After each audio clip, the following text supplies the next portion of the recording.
Hey, what's up, Roxstars? How you doing? How your mama doing? How your daddy doing? How your granny doing? I'm doing great, you guys. Hope you guys are doing well. This is just a little bit of talk about what's at the top of the blogs. So let's get to it.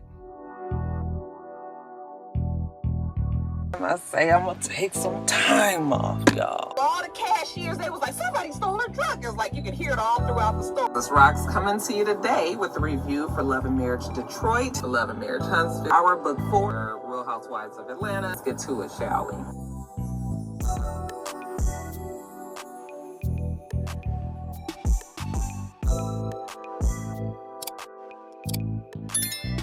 Guys, so quite a few things to talk about. First story up today, let's talk about that scathing article that was in the Essence magazine virtually yesterday.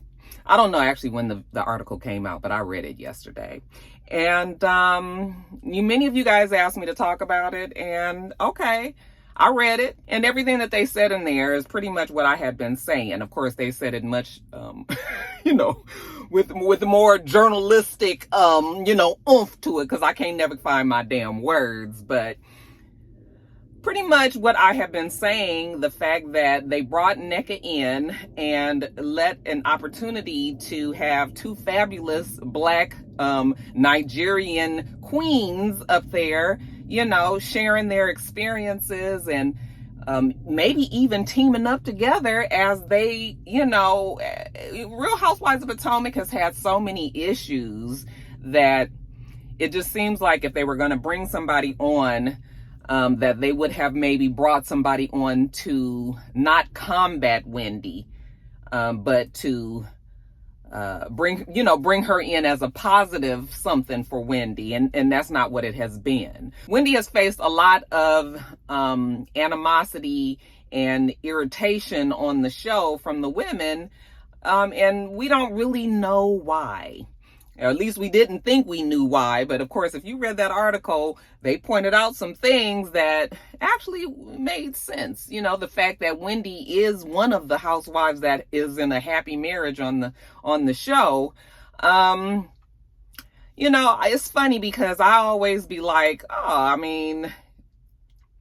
I think I give people the benefit of, I'm sure you guys are like, yeah, Roxanne, you do all the time. But I be trying to give people the benefit of the doubt, okay? I know that people make mistakes, and then I try to give people room to correct their mistakes. So that's one thing about me. However, you got to call a damn spade as well. I believe that there is some jealousy when it comes to Wendy and Eddie, okay?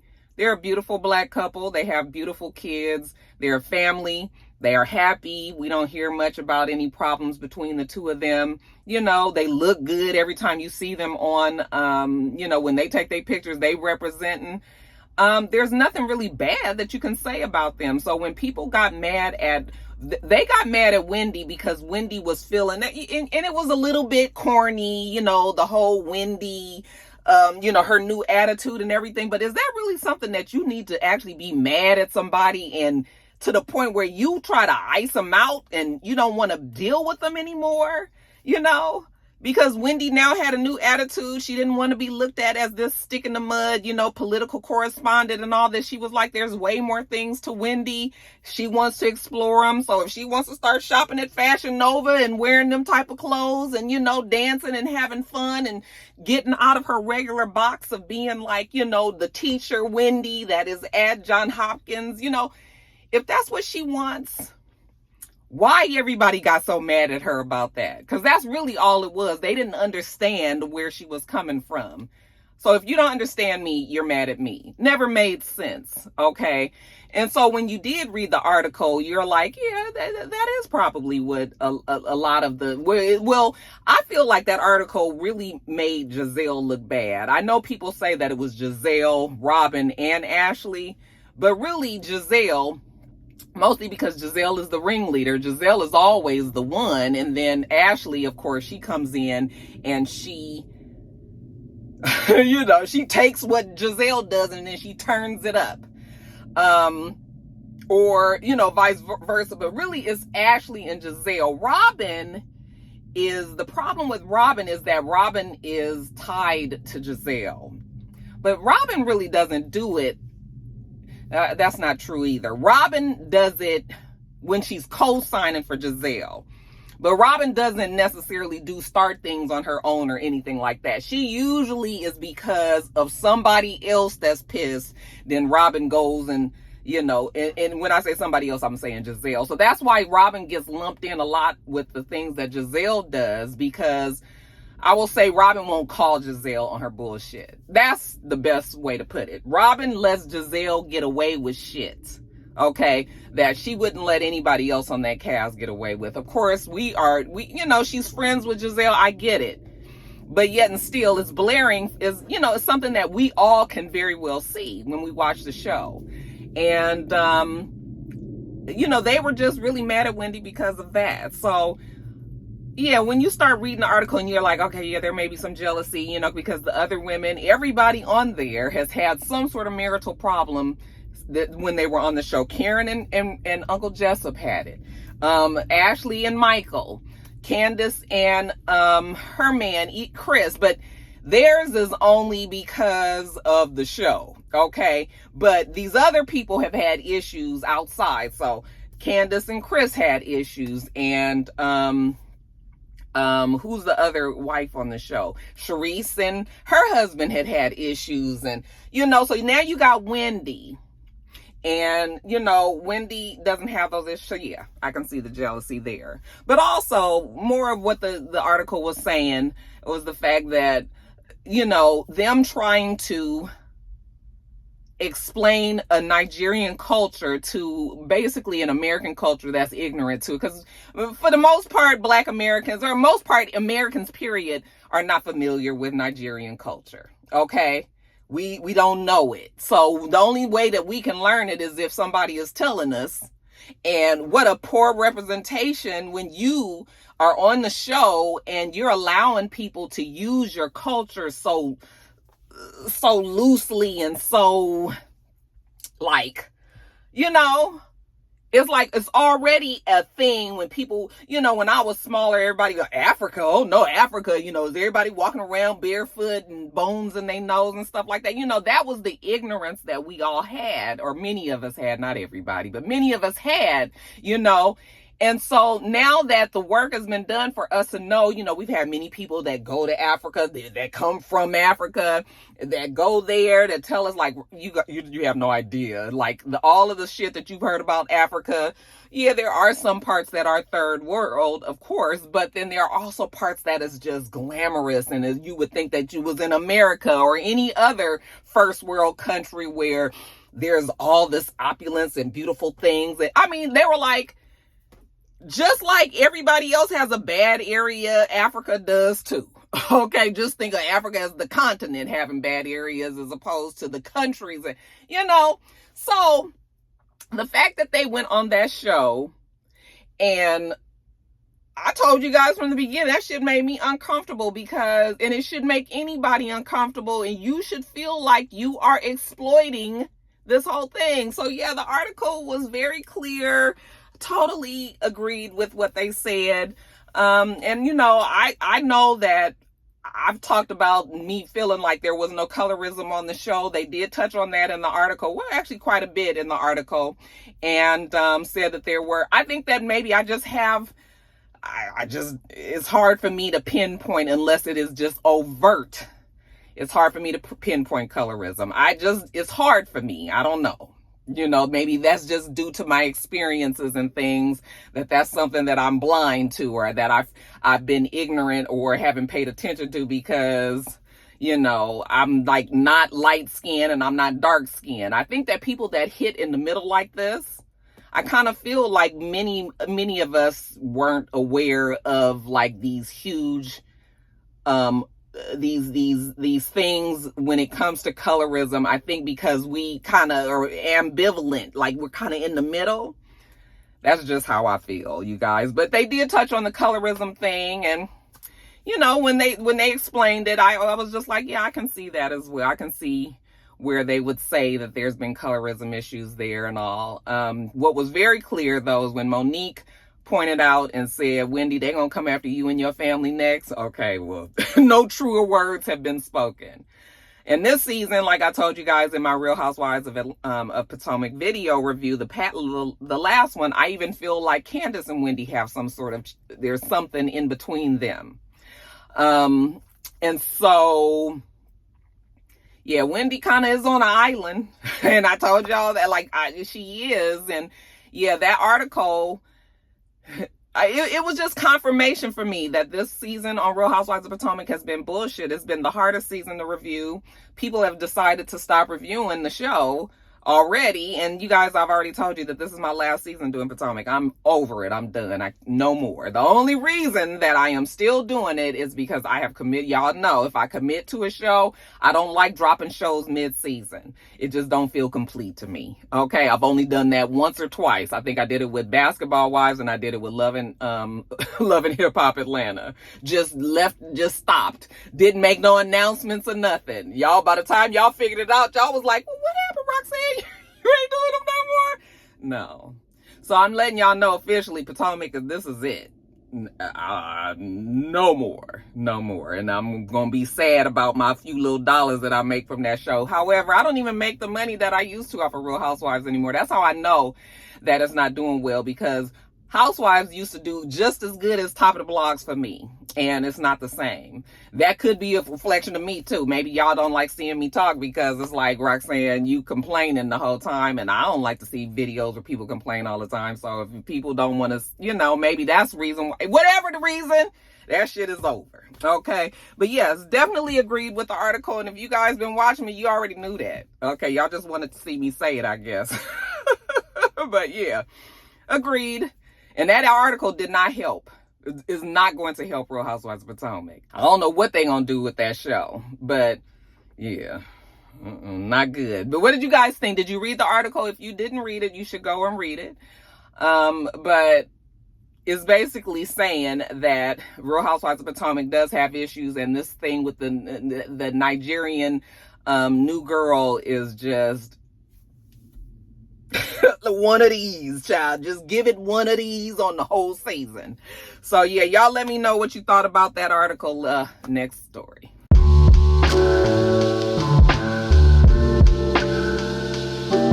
Okay, you guys, we are going to say rest in peace to Big Juke. Okay, mama named him Anthony Mims.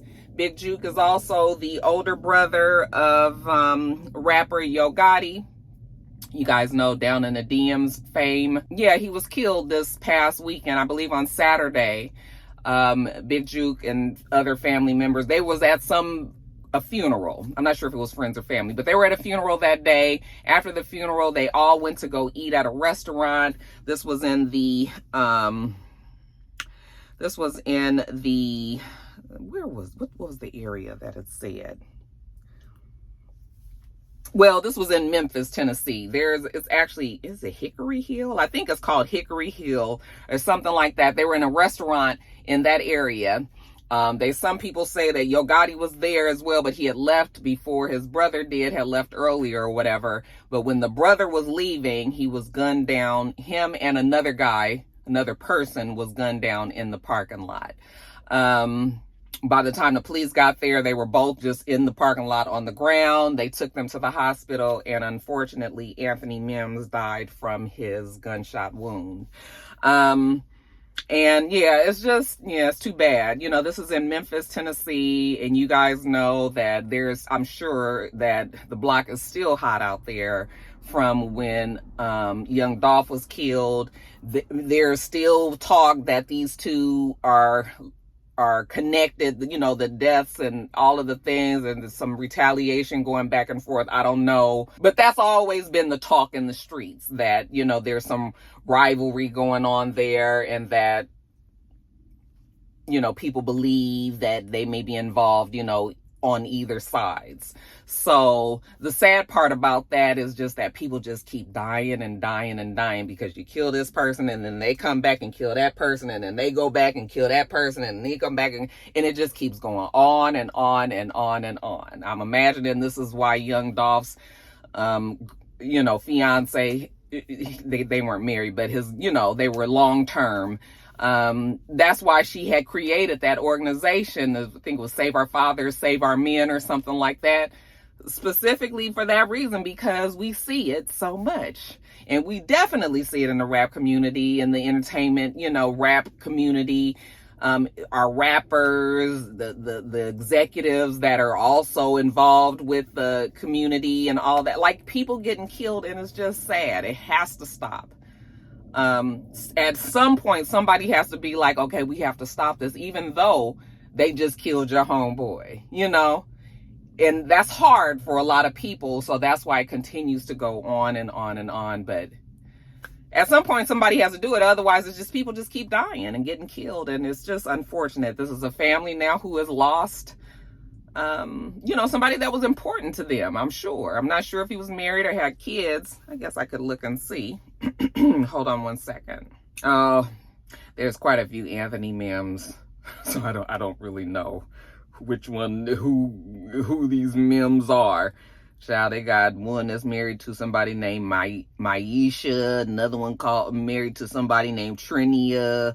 Yeah, I don't know, but he has a family. He got a mama and a daddy. He got aunts and uncles and cousins and shit. He's important to somebody, and they're gone, and it's just, God, I just wish they would put down the guns. But you already know that it's probably something else in the works. When somebody like that gets killed, it's just terrible. Yo Gotti hasn't come out and said anything, and Mama named him Mario Mims. He hasn't come out. He hasn't had anything to say. There have been people on the label, of course, that have had a lot to say. Glorilla, just saying rest easy, and people just can't believe that he's gone, and it's heartbreaking to see people saddened because their loved ones was gunned down early. Like, we need our people to live to 85 and 90 just like everybody else, so just gonna keep on praying that kind of thing, the cycle, it needs to break. It needs to break, you guys. But I know that that's easier said than done. This shit been going on since before I was born, okay? But the gangs really turned up right in my early teens, and that shit was big in LA, and it's just grown, and it just gets worse and worse and worse. So yeah, prayers up for everybody there. He was 47 years old. Rest in peace to Big Juke.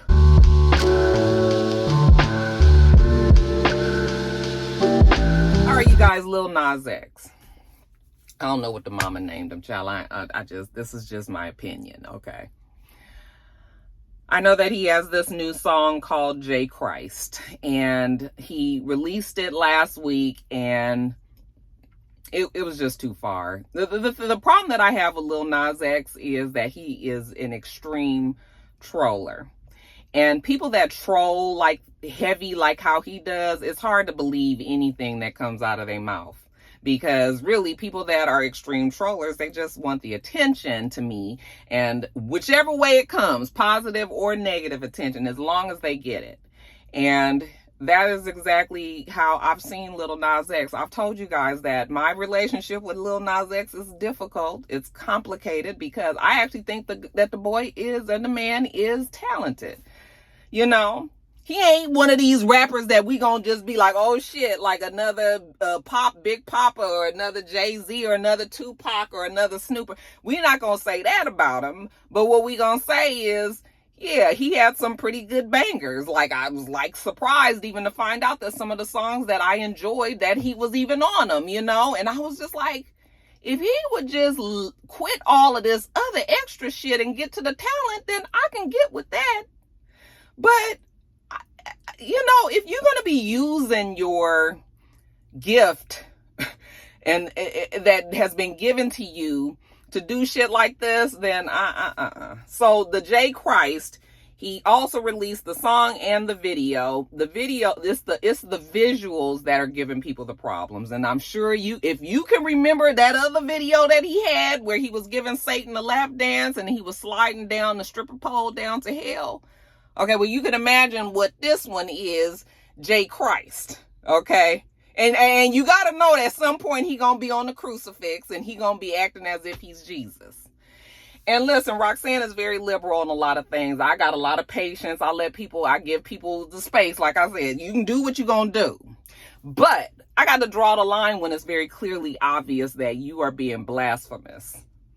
Okay, it's all Roxanne I'm loose enough to say, like, I'm not one of them people that are church people that are just so rigid in the religion that I don't think that God doesn't have a sense of humor. And I don't think that, I'm not one of them people that looks at God as, I mean, of course, extreme respect and love and everything, but I'm not one of them ones that's scared of God. Let me say it that way. Like, we have a conversation. Sometimes, like, the shit that I'm talking, let me not curse, but the things that me and God talk about, I just talk to him like I'm talking to my friends, And when we have a conversation, I'm like, God is the homie. And it's not disrespect. Like, God is the person that I know is going to be there for me at any moment, right? And I also know that he knows me well. So he knows he knows my sense of humor. He knows the things that I'm serious about. He knows. And I feel like he's like that with everybody, but people don't realize that. Like, people are so, they feel like they've got to be like in this lane of perfection because that's how the church people are. And you guys, church people, they ain't perfect. Now, I know you know that. Church people not perfect and all of that. So whatever your relationship is with God is the one that you have, right? Child, I'm up on my soapbox today, but let me just get this out the way that I want to. There was a video that came out at New Year's, and there was a church out here in Atlanta, and right before I think the pastor was about to preach for New Year's, they turned on Swag Surf. Yeah, I got that swag. My hands up in my bag. I'm popping tag. And okay, that's not a song that's really appropriate for church normally. There's a time and a place for everything, right? It's New Year's Eve when all of these people that are sitting in the house of God really could be at a club somewhere. They could be at a party. They could be out there doing some sin, filth, right? But instead they chose to come to church. Okay. I think God is going to be okay with them doing a little swag surf for, a couple of minutes before the pastor get out there. Okay. It's a party atmosphere in a sense that we going to have party in church. All right. No, we ain't going to just do that regularly. We not going to church on first Sunday and they turn on, girl, they got that swag. My hand up in my bag. No, they're not going to have that song playing then. But it's New Year's Eve, you guys. Loosen up, okay? Let them have a little fun, all right? It don't have to be that serious all the time. Yeah, there is a time when you have to be serious. There's times when you need to be respectful of the religion and revering whatever you're doing, communion, things like that. But if we just trying to do a praise before the pastor comes, what is the problem?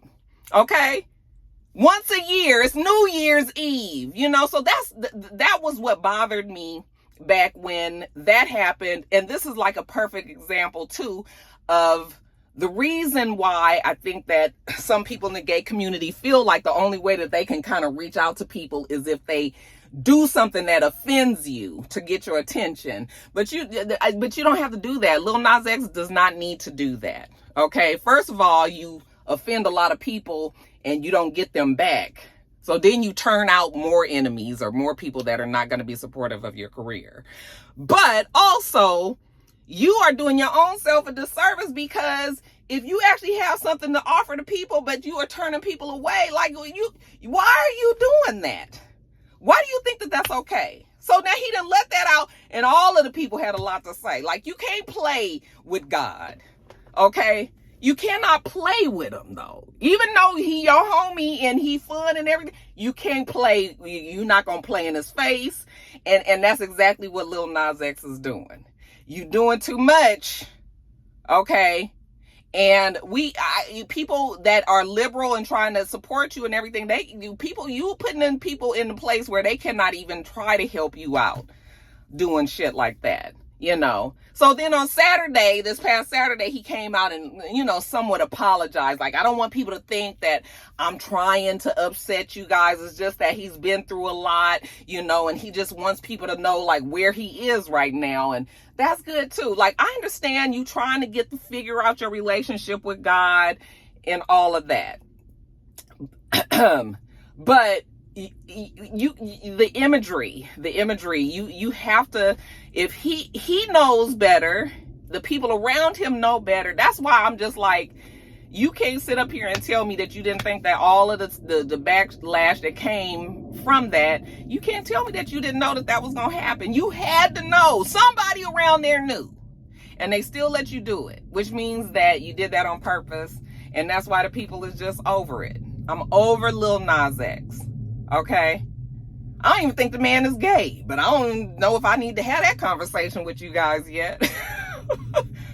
But I was just like, he lies and does so much. I feel like he honestly could just be using the gay thing. Like, if I was in the gay community, I would be offended by the stuff that Lil Nas X does, because I feel like he makes it harder for you guys. How is it that you even would support somebody like Lil Nas? Why haven't any of you guys sat down and told him, like, that is not cool?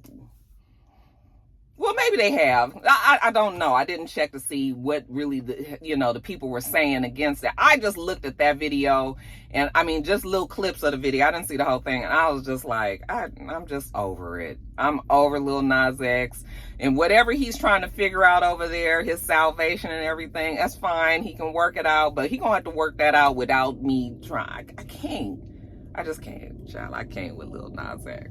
And then he get upset and be like, why everybody be so mad at him?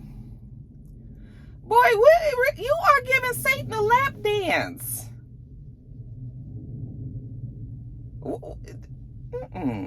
No. So, I'm over Lil Nas X, and, we'll see what happens, but I just feel like he is gonna always be one of those people that I can't ever look at or take seriously because of his antics. I don't like it. I don't like him. I think that he's wasting a talent, and I'm over it. When he gets to just his music, without all of the other without all of the bullshit that he does, when he can just get to some regular music, okay, and he can push the envelope. You can push the envelope, but you're gonna need to leave God out of it, okay? I just feel like you can leave God out of it. But anyway, you guys, that's it. I'm sure you guys will have some opinions about that, but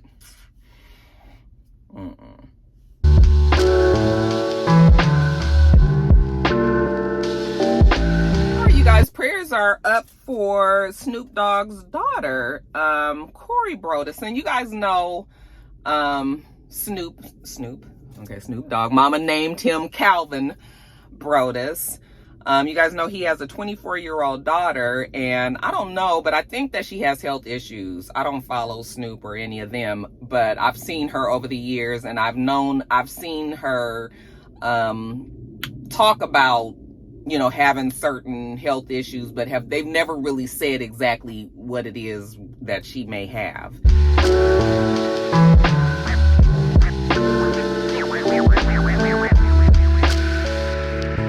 Today, she ended up posting a video, or it might have been last night, but she posted on her Instagram a picture of her in the ICU and said that she had a severe stroke, and that when they told her that she had a severe stroke, that she had just broke down in tears and was crying because she doesn't know what she did to deserve, the illness.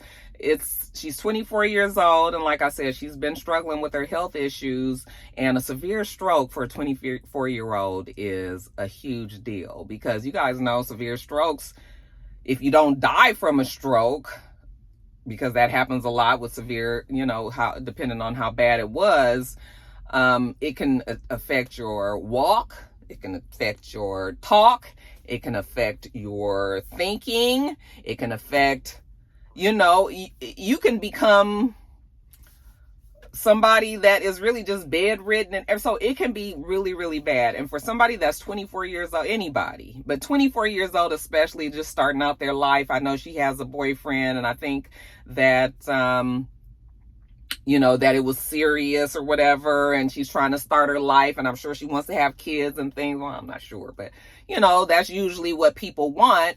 And to have to be dealing with that kind of thing just makes me sad. The same with Isabella Strahan, which is Michael Strahan's daughter.